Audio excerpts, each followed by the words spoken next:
Hi, it's Richard Bowser from Property Investor News. I'm here in Willenhall, outside the development project with John Raiye. John, we've already discussed how this site came about. So tell us a little bit more about the property that we are at the rear of, and tell us about. Yeah, sure. Well, as we've said, Richard, we've got the back end of the 7 houses on this side, which are all done and sold now. Car park, as you can see, we're standing in it, so we've got allocated spaces for every resident. We've got the 23 in total, one for each occupier, Right. and then 3 visitor spaces. And to the rear here, we've got the apartment block, of which there are 16 apartments currently under completion. Yep. And we're finishing off the first phase, which is the 6 apartments to the rear, and then the remaining 10 are over there, which are rapidly moving on as well. Yes, now. and they're all 2-bedroom apartments. They are, yes, yeah. So in 2 blocks, separate, all in one site, Right. with a gated development, as you've just seen. Yeah, we've walked through. indeed, yeah.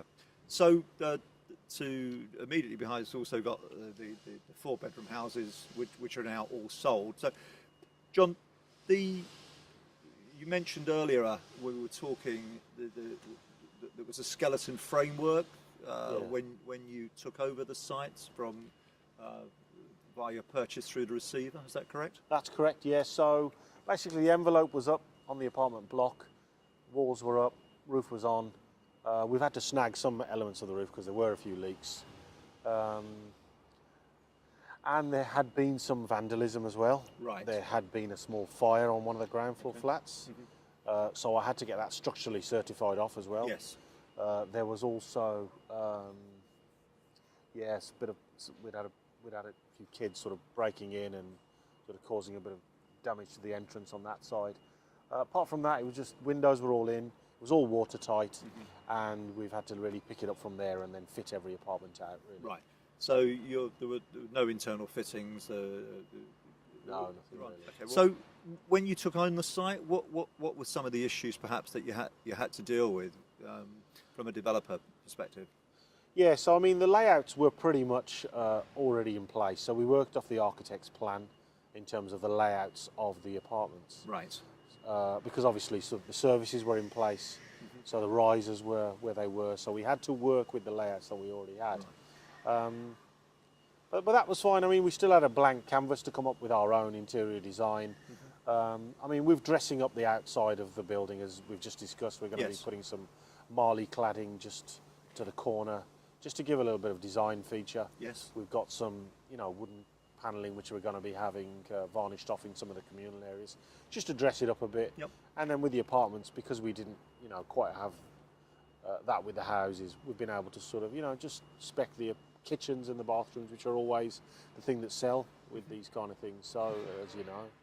Yeah, no, indeed. It's very much about individuality, obviously, relative to the price and The marketplace. Yeah, quite. So, anything that you had to deal with in terms of the external, drainage or? Yeah, well, obviously we've come up with a bit of an external landscaping scheme, which is going to be sort of rolling out now. And then we also had a problem with building regulations not signing off the soakaway provision that was on the site. Right. John, can you explain that a little bit about the soakaway in terms of the readers that maybe not so technically? Yeah, sure. So, I mean, essentially, a site like this has got to have a soakaway provision for that, for the storms and that 1 in 30-year storm. Yeah, so rainwater. Rainwater is essentially what we're talking about. So we're literally standing on it now. The previous developer didn't lodge his soakaway provision to the building regs officer. Right. And the building regs officer, who's independent, Meridian Consult, he had also confirmed that on his notes he hadn't visited the site to sign the soakaway off, so he wasn't prepared to sign it off, and he wanted us to dig up, show him the soakaway provision, and then embellish it if we needed to. And it needed embellishing, so as you can see, we've cut out quite a lot of the ground here. Yes. The tarmac, put the soakaway in. The soakaway essentially is, it looks like sort of, a pile of crates really across that whole space there, which forms the soakaway. Yes. So the traps the can- water, then is dissipated into the ground. Exactly, yeah. So we've got this one over here, and then we had to do the same over there, just on that landscaped area. We've got another soakaway provision over there. Right. Okay, so that was one of the technical issues that you had to deal with because of the legacy situation with the previous developer. That's right. I mean, the other thing is with the apartment block, we didn't have, with the houses, the structural sign-off had been done. So Premier signed that off because they'd obviously inspected it, looked at the calcs provided and signed it all off. With the apartment block, they hadn't got anything. So we had to employ, and we couldn't find the original structural engineer. Right. A very important person. Yes, that's right.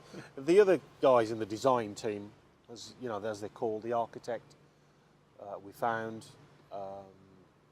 The structural engineer we didn't find. Premier guarantee, obviously you give the guarantee, we sort of picked it up from them. So M&E consultant, we didn't actually specifically need an M&E consultant, which quite often you don't on houses because it's performance specification. But with the structural engineer, we had to appoint a new guy. So we've had to pay a fee to have the apartment block structurally designed and certified. Right. So essentially, he did some probing work, sort of assessed the footings around the building, and then signed it off. And of course, we charged us a fee for that. So that's just But that was expected, I assume. Yeah, one of those kind of risks. You've got to throw a bit of a contingency. Yeah, I was going to say you've got to factor in, more of a contingency for a partly complete development than if you're starting from scratch. Right.